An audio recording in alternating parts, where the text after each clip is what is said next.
Hello guys, तो आज हम क्रिया विशेषण वेरी आईएमपी पढ़ रहे हैं। ओके, देखिए सब लोग बिल्कुल शांति से बैठे और ध्यान से सुने। यहाँ पे सबसे पहले मैं पढ़ा रहा हूं क्रिया विशेषण किसे कहते हैं। डेफिनेशन पूछेगा तो हम बोलेंगे जिस शब्द से क्रिया की विशेषता प्रकट हो उसे हम क्या कहते हैं, क्रिया विशेषण।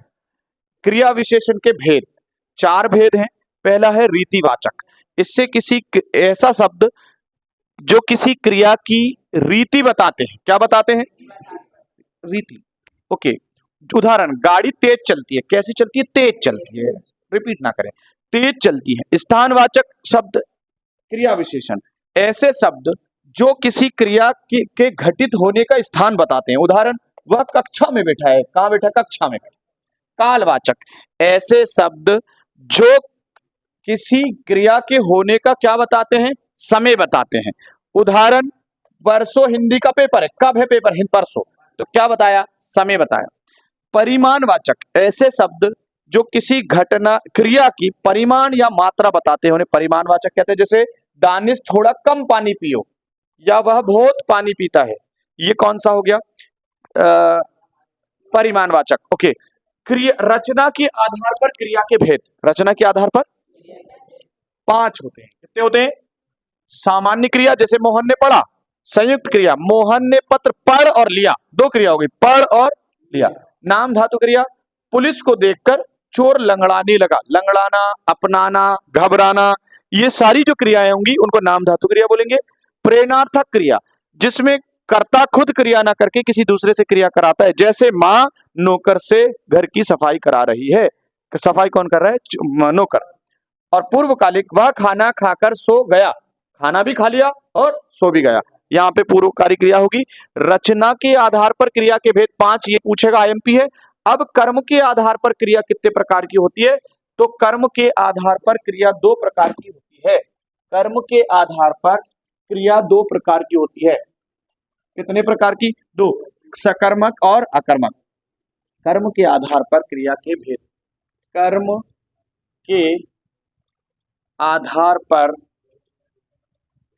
क्रिया के भेद तो हम लिखेंगे 2। कितने लिखेंगे? 2। एक लिखेंगे आकर्मक। क्या लिखेंगे? ध्यान से सुन ले। आकर्मक क्रिया वो होती है जिसमें ऐसी क्रिया जिसमें कर्म की अपेक्षा नहीं होती है। जिसमें कर्म की अपेक्षा नहीं होती है उसे आकर्मक क्रिया कहते हैं। जैसे चलना, वह मैं चलता हूं। मैं चलता हूं। उदाहरण आएगा, मैं चलता हूं। अब कौन चलता है, कितना चलता है, ये नहीं पता, सिर्फ चलता हूं। चलता हूं, बैठता हूं, उठता हूं, खाता हूं। सिंगल क्रिया है कर्ता के साथ, कर्म की अपेक्षा नहीं है, कर्म मौजूद नहीं है, तो आकर्मक क्रिया। फिर सकर्मक क्रिया, जिसमें कर्म मौजूद है। जैसे मैं फल खाता हूं। मैं फल खाता हूं। क्या खाता हूं? फल खाता हूं। कर्म है, इसमें ऑब्जेक्ट मौजूद है, तो यहां पे हो गई आकर्मक क्रिया। क्रिया के रचना के आधार पर क्रिया 5 प्रकार की, कर्म के आधार पर क्रिया 2 प्रकार की। पॉज कर दिया, हो गया। चलिए सुनिए, अर्थ के आधार पर वाक्य 8 प्रकार के हैं। अर्थ के आधार पर वाक्य 8 प्रकार के हैं। ध्यान से सुनिए। विधिवाचक, जिसमें सिंपल वाक्य, मयूर वन में नाचता है। निषेध, नेगेटिव, मयूर वन में नहीं नाचता है। प्रश्नवाचक, क्या मयूर वन में नाचता है? Question mark. इच्छावाचक, इच्छा करना, मयूर वन में नाचे, वह पढ़े, वह पास हो जाए, जिसमें एक ही मात्रा आती है लास्ट में, उसमें इच्छावाचक होता है।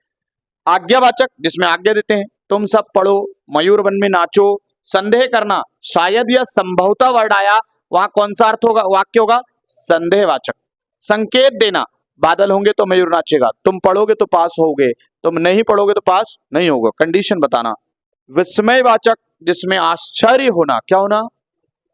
अरे मयूर वन में नाचता है, अरे वह पास हो गया, अरे वो पास हो गया, हाय मैं तो परेशान हो गया।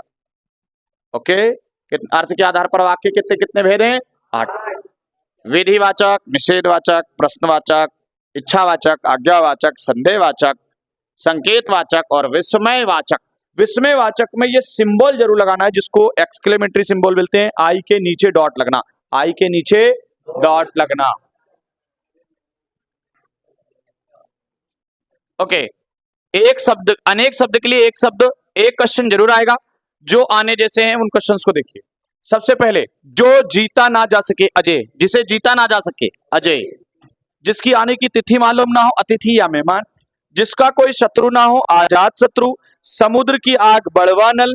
जो कम बोलता हो मितभाषी। और सुनिए, जिसे क्षमा ना किया जा सके अक्षम में, जिसे क्षमा ना किया जा सके अक्षम, जिसे क्षमा ना किया जा सके अक्षम।